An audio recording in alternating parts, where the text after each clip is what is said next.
Hello friends, welcome to Banu Saras வேடசில். வாங்க இன்றைக்கி பீர்க்கங்காய் பொரியல் எப்படி பண்ணுறதுன்னு பார்க்கலாம். பீர்க்கங்காய் 2 எடுத்துருக்கிறேன் நான் நீல வாக்கில். அதை இந்த மாதிரி நம்ம ஒரு மீடியம் சைஸில் கட் பண்ணி எடுத்து வச்சுக்கலாம். மேலாப்பில் தோல் சீவி எடுத்துக்கணும். தேங்காய் கொஞ்சம் துருவி எடுத்து வச்சுக்கலாம். 2 பச்சை மிளகாய், கருவேப்பிலை, 1/2 டேபிள் ஸ்பூன் உப்பு, 1/4 டேபிள் ஸ்பூன் மஞ்சத்தூள், 10-15 சின்ன வெங்காயம். எந்த பொரியலுக்குமே நம்ம சின்ன வெங்காயம் போட்டு பண்ணும்போது நல்ல டேஸ்ட் இருக்கும். இப்போது ஒரு வடை சட்டியில் நம்ம 2 டேபிள் ஸ்பூன் கடலெண்ணெய் ஊற்றிக்கலாம்.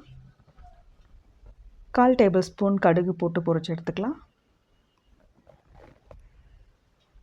கடுகு பொரிஞ்சதும் நம்ம ஒரு 1/2 டேபிள் ஸ்பூன் உளுத்தம்பருப்பு சேர்த்துக்கலாம்.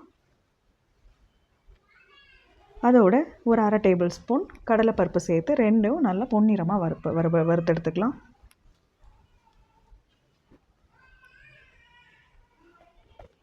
பருப்பு தீய விடாமல் 2யும் நல்லா பொன்னிறமாக சிம்மில் வச்சு வறுத்தெடுத்துட்டு அடுத்ததாக நம்ம வெங்காயம் சேர்த்துக்கலாம்.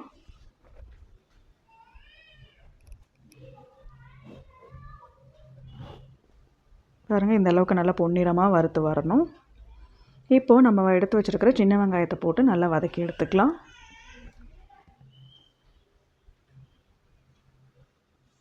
அதோடவே 2 பச்சை மிளகாவையும் கருவேப்பிலையும் சேர்த்து போட்டு நம்ம வதக்கி எடுத்துப்போம். எந்த பொரியலுக்குமே சின்ன வெங்காயம் போடுறப்ப நல்ல டேஸ்ட் என்ஹான்ஸ் பண்ணி கொடுக்கும். முடிஞ்ச வரைக்கும் சின்ன வெங்காயம் யூஸ் பண்ண பாருங்கள். இப்போது கருவேப்பிலையும் பச்சை மிளகாவையும் இதோடு சேர்த்து நல்லா வதக்கிக்கிறேன்.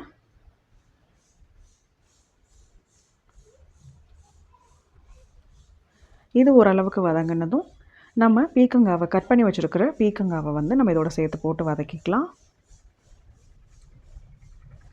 பீர்க்கங்காய் நீர் காய் இல்லையா, தண்ணி அதுவே விடும். நம்ம தண்ணி தெளிக்க தேவையில்லை. தண்ணி தெளிச்சோம்னா குழஞ்சி போயிடும் நம்மளுக்கு பொரியல்.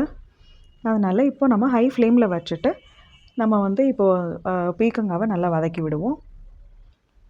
ஒரு கிளறினதுமே நம்ம என்ன பண்ணலான்னா 1/2 டேபிள் ஸ்பூன் உப்பையும் 1/4 டேபிள் ஸ்பூன் மஞ்சத்தூளையும் அதோடு சேர்த்து போட்டு வதக்கினோம்னா காய் நல்லா வதங்கி வரும். உப்பெல்லாம் காயில் சேர்ந்து நல்லா வதக்கி வரும். இப்போது அது ஓரளவுக்கு வதங்கினதும் நம்ம ஒரு மூடி போட்டு அப்படியே வேக விட்டுருவோம்.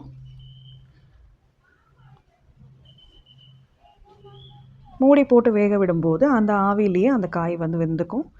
அதோடு இந்த காயும் கொஞ்சம் நீர்த்தன்மை உடையது இல்லையா, அதனால் நீர் இதில் விடும். அதோட அந்த நீர்லேயே இந்த காய் வந்துடும். ஒரு 5 நிமிஷம் கழித்து நீங்கள் எடுத்து பார்த்தீங்கன்னா காய் நல்லாவே வதங்கியிருக்கும். இந்த காய் சீக்கிரமாக வேகிற காய் தானே, அதனால் சீக்கிரமாக நம்மளுக்கு வெந்து வந்துடும். இப்போது காய் நல்லா வெந்து வந்ததும் நம்ம துருவி வச்சுருக்கிற தேங்காவை போட்டு இதில் 2 பெரட்டி விட்டிங்கன்னா உங்களுக்கு நல்ல டேஸ்டியான பீர்க்கங்காய் பொரியல் ரெடி ஆகிடும். எந்த காரக்குழம்புக்கு வேணாலுமே உங்களுக்கு இந்த சைட் டிஷ்ஷாக நீங்கள் வச்சுட்டு சாப்பிடலாம்.